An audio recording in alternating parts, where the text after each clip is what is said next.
Hello everyone, welcome back to our channel. I hope you all are doing absolutely fine. Today we have a topic of algebraic expression and identities, chapter number 9, class 8. Okay, so let's get going. First of all, let us understand what is algebraic expression. इसकी ज़रूरत क्यों है, कितनी ज़रूरत है हमको आगे, और हमने पीछे क्या पढ़ा है, हम चीज़ों को थोड़ा समझते हैं उस मैनर में. सबसे पहली बात, ये algebraic expression जो है क्लास 6 ऑनवर्ड स्टार्ट हो जाता है आप लोगों को अंडरस्टैंड करना, या आप लोग के सिलेबस में आना. फिर ये 7th में भी आप लोग के पास है, कुछ चीज़ें सिमिलर आपको मिलेंगी. आइडेंटिटीज़ एक नया टॉपिक है जो अलजेब्रिक एक्सप्रेशन के साथ क्या करेगा, कोलैबोरेट करेगा. ओके, तो अब जो पॉइंट है किस पे, ये जो अलजेब्रिक एक्सप्रेशन है, इसका एक्चुअल डेफिनेशन क्या होता है. तो algebraic expression consist of constant and variable. So the combination of constant and variable, combination of constant and variables. अब किसके साथ, with mathematical या मैथ्स ऑपरेटर्स, है ना. Operators, maths operators means plus minus multiply divide और divide multiply. इन चारों के साथ जब जुड़ करके कोई भी एक्सप्रेशन क्लियर होता है तो हम क्या बोलते हैं, उसको अलजेब्रिक एक्सप्रेशन बोलते हैं. फॉर एग्जांपल अगर मैं लेना चाहूँ तो 3x + 2, ये क्या है, ये आपका अलजेब्रिक एक्सप्रेशन है. ठीक है. For example again if I want to say that x² + 2x + 3, ये भी क्या है, ये भी आपका अलजेब्रिक एक्सप्रेशन है. ठीक है. अब what is the basic difference between algebraic expression and equation, है ना. हमने ये चीज़ें, इक्वेशन भी देखा हमने चैप्टर नंबर 2 क्लास 8 में, लीनियर इक्वेशन लिखा हुआ था. सो बेसिक डिफरेंस क्या है अलजेब्रिक एक्सप्रेशन और इक्वेशन में, कि अलजेब्रिक एक्सप्रेशन में आपको इक्वल साइन नहीं मिलेगा. ठीक है. और जबकि अलजेब्रिक इक्वेशन या इक्वेशंस में क्या होता है, LHS = RHS, यानी दो साइड अवेलेबल होते हैं और उसके बीच में क्या लगा होता है, इक्वल टू होता है. तो बेसिकली आप ऐसा समझ सकते हो कि इक्वल टू अवेलेबल होता है. ठीक है. अब मैंने दो चीज़ों की बात की, एक मैंने बोला कांस्टेंट, दूसरा मैंने बोला वेरिएबल. अब ये कांस्टेंट एंड वेरिएबल्स हैं क्या. कांस्टेंट क्या होता है, a symbol having fixed value, एक सिंबल जिसकी वैल्यू क्या होती है, फिक्स होती है, उसको हम क्या बोलते हैं, कांस्टेंट बोलते हैं. सिंबल ही है.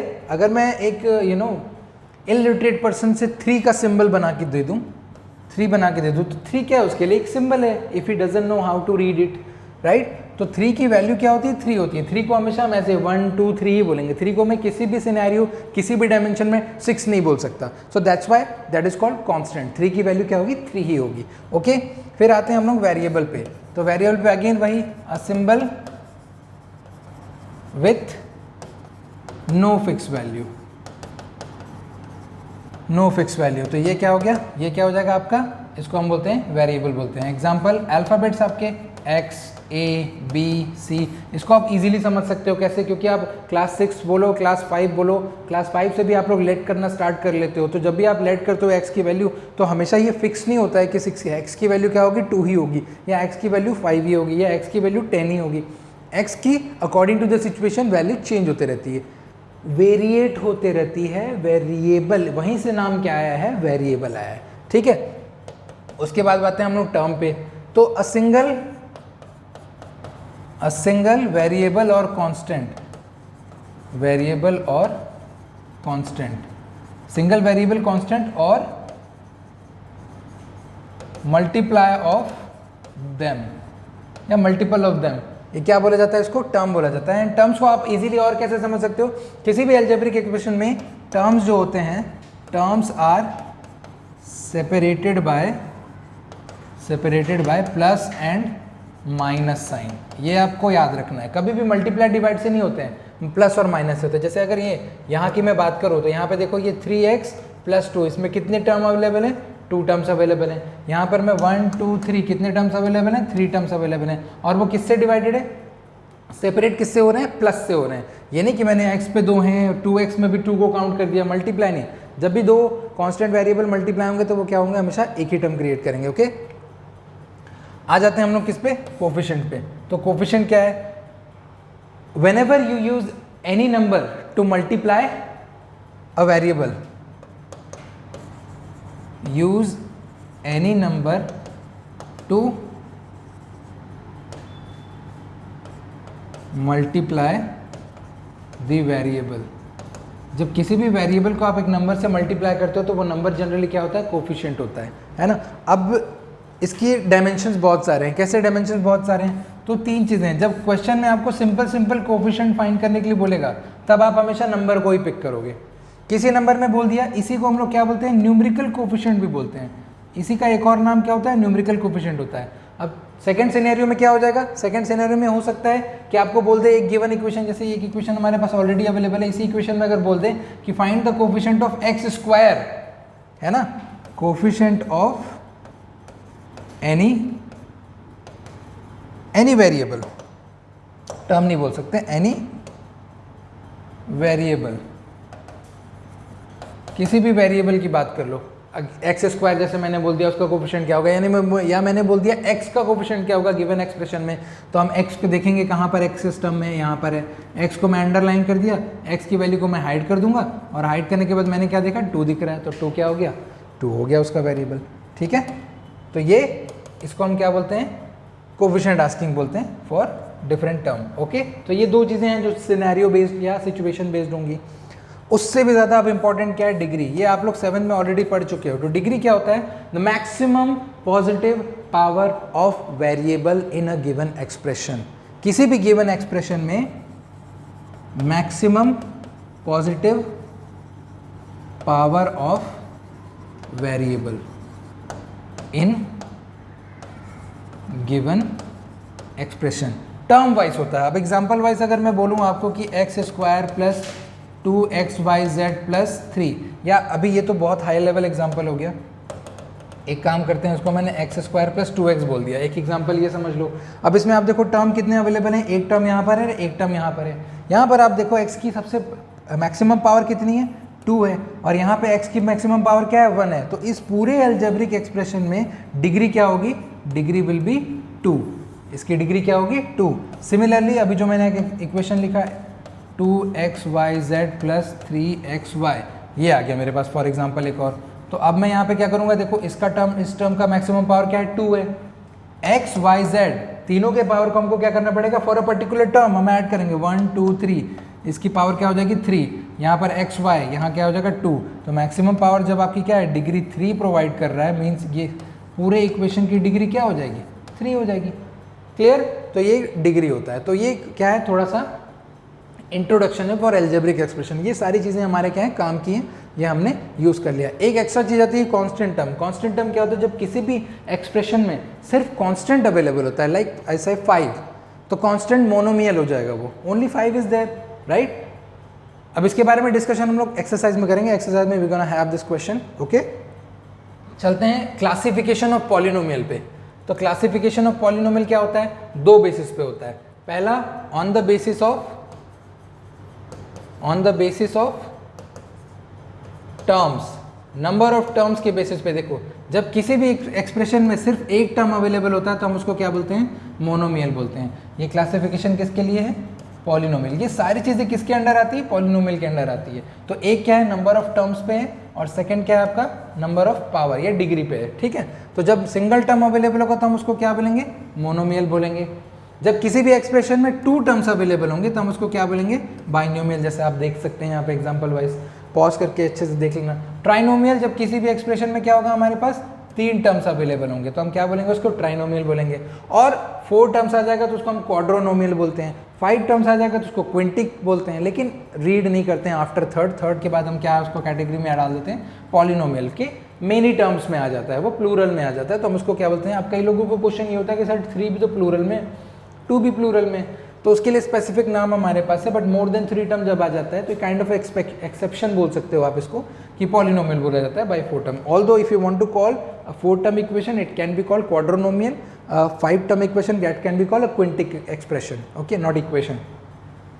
तो monomial, binomial, trinomial and polynomial, ये एक्सप्रेशंस के टाइप थे। अब इक्वेशन में जब आप जाओगे तो देखो क्या आ जाएगा, जब आपको 0 डिग्री मिलेगी तो उसको हम लोग कांस्टेंट पॉलिनोमियल बोलते हैं, जो अभी थोड़ी देर पहले मैंने आपको बताया है ना। उसके बाद जब 2 टर्म्स अवेलेबल होते हैं, सॉरी, जब हमारे पास क्या होता है, सिर्फ कांस्टेंट अवेलेबल होता है तो उसकी डिग्री 0 होती है। कैसे 0 होती है, देखो अगर मैंने 8 लिखा तो किसी ने मुझसे ये पूछा क्या, अब type of polynomial on the basis of degree कर रहे हैं। तो डिग्री में क्या होगा, देखो जब मैंने कांस्टेंट पॉलिनोमियल बोला तो कांस्टेंट पॉलिनोमियल के केस में क्या हो गया, डिग्री हो गया 0। अब कैसे डिग्री 0 होगा, आपने बोला 8 है सर, x की वैल्यू तो दिख ही नहीं रही है, आप तो बोले थे कि maximum positive power of variable, तो वेरिएबल तो यहाँ प्रेजेंट ही नहीं है।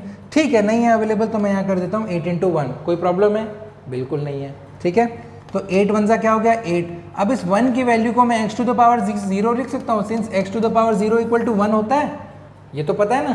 तो हमने x टू द पावर 0 रख लिया। अब मुझे बताओ क्या डिग्री 0 अवेलेबल नहीं है ना, डिग्री 0 अवेलेबल कैसे नहीं है, इसीलिए हम इसको क्या बोलते हैं, कांस्टेंट पॉलिनोमियल बोला जाता है। ठीक है, उसके बाद लीनियर इक्वेशन, जिसको लीनियर पॉलिनोमियल बोला जाता है। जब x की मैक्सिमम पावर क्या होगी, 1 होगी, तो उसको हम लोग क्या बोलते हैं, लीनियर पॉलिनोमियल बोलते हैं। क्वाड्रेटिक पॉलिनोमियल, जब x की मैक्सिमम पावर गिवन इक्वेशन में क्या होती है, 2 होती है, तो हम उसको क्या बोलते हैं, क्वाड्रेटिक पॉलिनोमियल या क्वाड्रेटिक इक्वेशन भी बोला जाता है, जो हम आगे चल के फैक्टराइजेशन में पढ़ेंगे।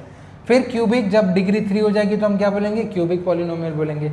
Just like that will go on. So ये क्या है, ये कंप्लीट क्लासिफिकेशन है आपका टाइप्स ऑफ पॉलिनोमियल का। अब इन नेक्स्ट क्लास मीन्स जब आप 8 से 9th में जाओगे तो ये पूरा जो आपने 6th में पढ़ा, 7th में पढ़ा, 8th में पढ़ा, ये पूरा सम अप होकर के क्या बन जाएगा, चैप्टर पॉलिनोमियल बन जाएगा। ठीक है, एंड पॉलिनोमियल पार्ट 1 होगा 9th में, देन पॉलिनोमियल पार्ट 2 होगा 10th में, जो बहुत ईजी है, तो डोंट वरी अबाउट इट, ये भी ईजी है ना। चलिए, तो हम लोग अब क्या करते हैं, अब चलते हैं हम लोग एक्सरसाइज की तरफ। एक्सरसाइज में हमारे पास क्या अवेलेबल है, फर्स्ट में देखो, identify the terms and there coefficients for each of the following expression. हमको क्या करना है, 5xyz² माइनस 3zy, इसमें क्या क्या आइडेंटिफाई करना है। एक तो हमको सबसे पहले टर्म आइडेंटिफाई करना है। तो हमने टर्म के बारे में क्या पढ़ा था, टर्म के बारे में हमने पढ़ा है कि terms are separated by plus और माइनस साइन। तो सबसे पहले आइडेंटिफाई करो क्या है, मोनोमियल बाइनोमियल, बाइनोमियल 2 टर्म्स हैं। तो टर्म्स क्या क्या हो गए, 5xyz² और दूसरा टर्म क्या हो गया 3zy। Is that right that I am writing 3zy? No, क्यों नहीं, क्योंकि जब मैंने 5xyz² लिखा तो मैंने उसका साइन नहीं लिखा, क्योंकि वो प्लस था, ऑब्वियसली प्लस लिखते नहीं हम लोग। लेकिन जब भी माइनस आएगा तब आप क्या करेंगे, माइनस ज़रूर मेंशन करेंगे। ठीक है, उसके बाद आती है बात इसकी कोफिशिएंट की। तो कोफिशिएंट में सबसे पहले हम क्या करेंगे, 5xyz² है, तो हमने पहले भी चर्चा की थी इस बारे में, थोड़ा सा डिस्कशन किया था। क्या किया था, हमने बोला था कि जब भी नहीं लिखा होगा कांस्टेंट है या x का या कोफिशिएंट किसका लिखना है, तो हम क्या लेंगे, हमेशा न्यूमेरिकल कोफिशिएंट लिखेंगे। तो हम यहाँ पे क्या मेंशन कर देते हैं, coefficient of 5xyz² is 5 and then coefficient of minus 3zy is -3। ये क्या हो गया, ये आपका सोल्यूशन हो गया। ठीक है, तो फर्स्ट क्वेश्चन मैंने आपको बताया है। इसी की जैसे अब मैं आपको थर्ड बता देता हूँ, थर्ड बताऊंगा, देन आपको मैं फिफ्थ बताऊंगा, बाकी के 3 आप लोग खुद करेंगे। थर्ड नंबर हम लोग सॉल्व कर रहे हैं। क्वेश्चन नंबर 3 क्या क्या है हमारे पास, 4x² minus 4x² plus z²। तो ऑब्वियस ही बात है, टर्म आइडेंटिफाई करना बहुत ईजी है, प्लस और माइनस साइन को सेपरेट करना है, कर दो। क्या क्या है हमारे पास, 4x² is the first term, minus 4x² z² the second term and the z² will be the third term. उसके बाद कोफिशिएंट की बात करेंगे, तो कोफिशिएंट ऑफ 4x² इज 4, पहले का 4 हो गया, then minus 4x² z² is क्या हो जाएगा, -4 एंड z² इज 1, कुछ भी नहीं है तो क्या लिखेंगे, 1 लिखेंगे। Okay, the last one, the fifth one, not the last one. Fifth के बारे में बात करेंगे। फिफ्थ में क्या है हमारे पास, देखो x/2 plus y/2 minus xy। तो प्रॉब्लम नहीं है, क्यों नहीं है, क्योंकि x/2 का मीनिंग क्या होता है, x/2 को हम लोग कई बार क्या बोलते हैं, हाफ ऑफ x बोलते हैं। दैट मीन्स हाफ क्या है इसका, कोफिशिएंट है। तो हम लोग टर्म के बारे में बात करेंगे, x/2 एक टर्म होगा, y/2 टर्म होगा और एक -xy टर्म होगा। कोफिशिएंट के बारे में बात करेंगे, कोफिशिएंट क्या हो जाएगा, coefficient of x is 1/2, y is 1/2 and -xy is -1। Easy, ठीक है। तो ये हो गया क्या, टर्म एंड कोफिशिएंट के बारे में डिस्कशन। अभी हम लोग चलते हैं नेक्स्ट क्वेश्चन में। नेक्स्ट में क्या है, नेक्स्ट क्वेश्चन जो है वो आपको क्या दिया है, एक प्रॉपर फॉर्म में नहीं दिया है। क्या क्या उसने सारे टर्म्स को एक साथ कॉम्प्लिकेटिव मैनर में एक जगह पे रख दिया है। ठीक है, it's like kind of like finding needle in the haystack, है ना, ये कुछ इस तरह की चीज़ है। क्यों? क्योंकि सारी चीज़ें क्या हैं, एक ही जगह पर दे दी है। अब इसको क्या करना है आपको, इसको यहाँ पे फाइंड आउट करना है कि हमको कौन सा term monomial, binomial, trinomial and which will be doesn't fit in trinomial that comes under the category of polynomial, है ना। तो अब यहाँ पे देखो क्वेश्चन नंबर 2 में सबसे पहले हम क्या कर रहे हैं, हम फाइंड आउट करेंगे। हम एक काम करते हैं, इसमें हम कैटेगरीज बना लेते हैं, ठीक है। यहाँ पे मैं लिख देता हूँ मोनोमियल, फिर यहाँ पे लिख देता हूँ मैं बाइनोमियल, यहाँ पे मैं लिख देता हूँ ट्राइनोमियल और लास्ट में मैं लिख देता हूँ पॉलिनोमियल। अब देखो क्वाड्रोनोमियल नहीं दिया हमको, है ना। क्यों नहीं दिया? क्योंकि वो लास्ट वाला क्या हो जाता है, पॉलिनोमियल की कैटेगरी में आ जाता है, दैट्स वाई, ठीक है। तो ऑब्वियस ही बात है, चेक करते हैं। देखो ये पे x प्लस वाई है, ये क्या होगा आपका बाइनोमियल होगा, मैंने बाइनोमियल में डाल दिया। सेकेंड क्या लिखा है, only 1000, that means what, monomial. क्यों? क्योंकि मल्टीप्लाइड क्या हो जाएगा, x to the power 0, discuss किया था हमने। Constant polynomial comes under the category of constant monomial, तो ये लिखने की जरूरत नहीं है, 1000 लिख लीजिए, ठीक है। नेक्स्ट में देखिए 4 टर्म्स हैं, x plus x square plus x cube plus x to the power 4, ये हमारा पॉलिनोमियल की कैटेगरी में चला गया, ठीक है। नेक्स्ट क्या है हमारा, उसके बाद देखिए 7 plus y plus 5x trinomial, 7 plus y plus 5x, तो ये आ गया हमारा ट्राइनोमियल। अगेन देखिए फिर से 2 टर्म्स हैं, 2y माइनस 3y स्क्वायर, ये क्या हो गया आपका बाइनोमियल हो गया।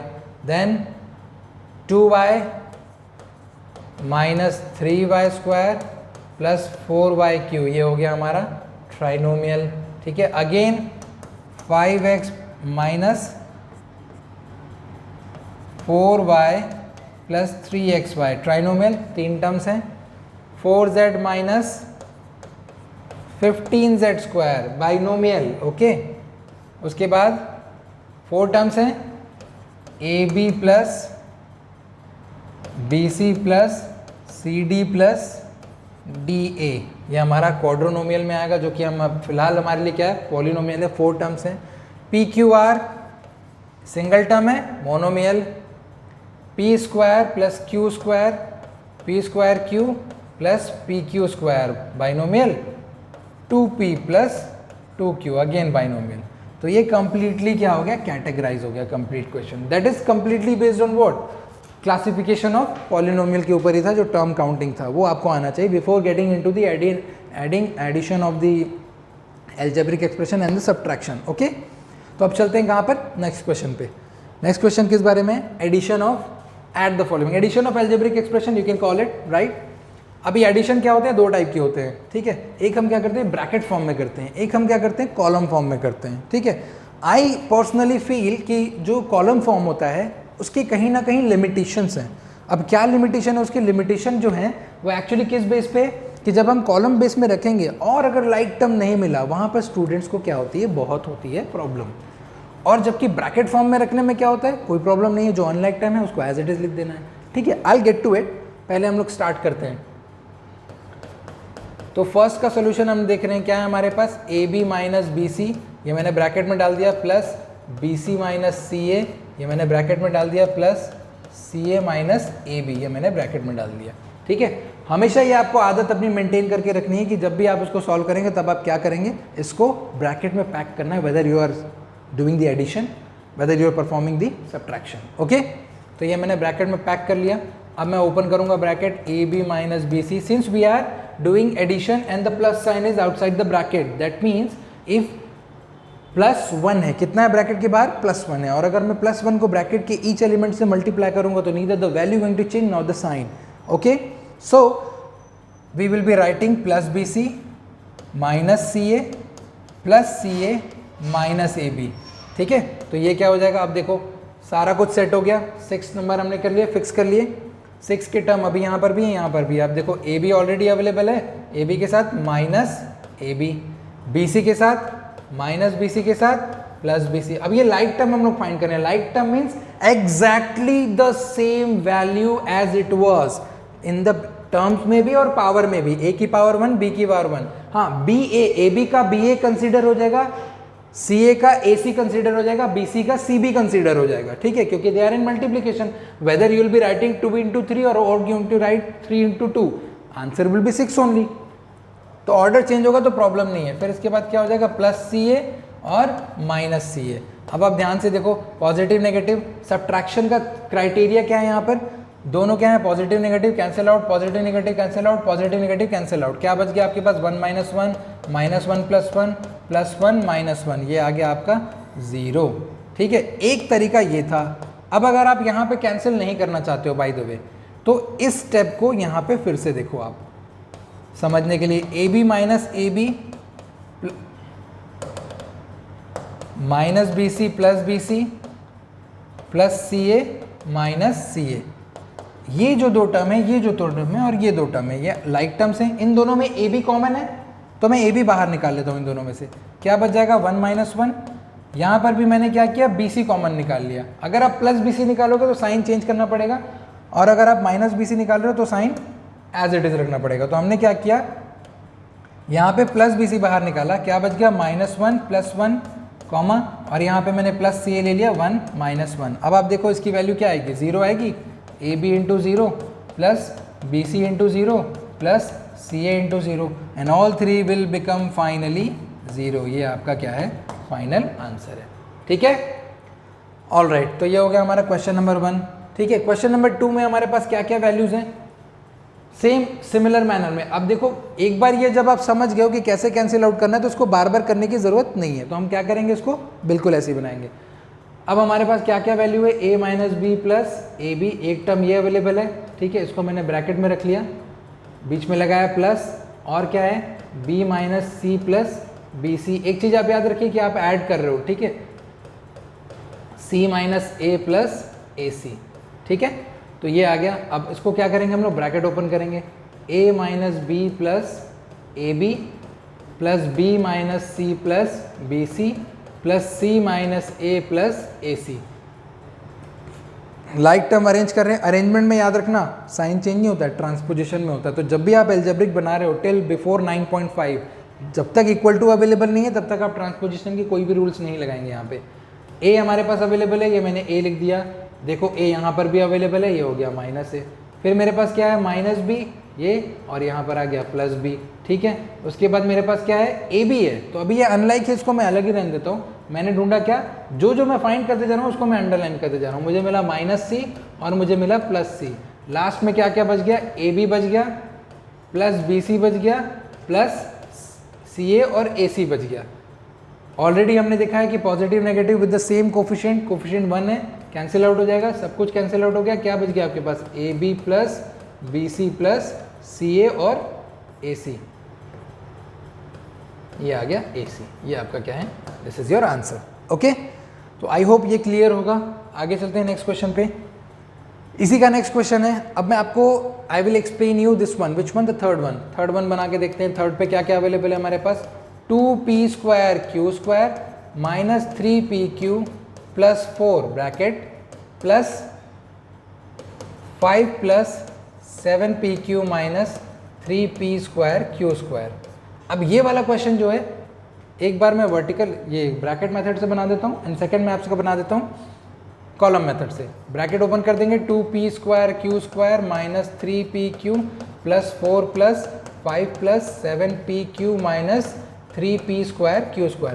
अब देखो, उसको बनाने का सबसे बेस्ट मेथड क्या है, टर्म्स को थोड़ा ना सेपरेट करके लिखिए ताकि विजिबिलिटी इशू ना आए। विजिबिलिटी इश्यूज की वजह से भी बहुत क्वेश्चन रॉन्ग होते हैं।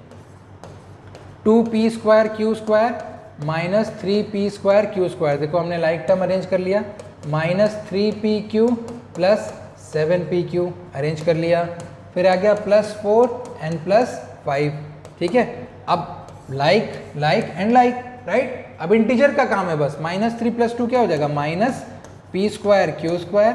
यहाँ पे देखो 7 माइनस 3 क्या हो जाएगा, 4pq, और 5 प्लस 4 क्या हो जाएगा, 9। ये आ गया आपका आंसर। अब इसी को आप अगर कॉलम मेथड से बनाना चाहते हो तो 2p²q² minus 3pq plus 4 and 5 क्या है, कांस्टेंट। कॉलम मेथड का ये सबसे बड़ा ड्रॉबैक क्या है, अरेंजमेंट फॉर्म में कुछ भी नहीं होता है। तो हम क्या करेंगे, कांस्टेंट के नीचे कांस्टेंट लिखेंगे, पी स्क्वायर क्यू स्क्वायर के नीचे पी स्क्वायर क्यू स्क्वायर लिखेंगे, 3p स्क्वायर क्यू स्क्वायर, और क्या है हमारे पास प्लस 7pq, और ये आ गया प्लस 5। परफॉर्म क्या कर रहे हैं हम लोग,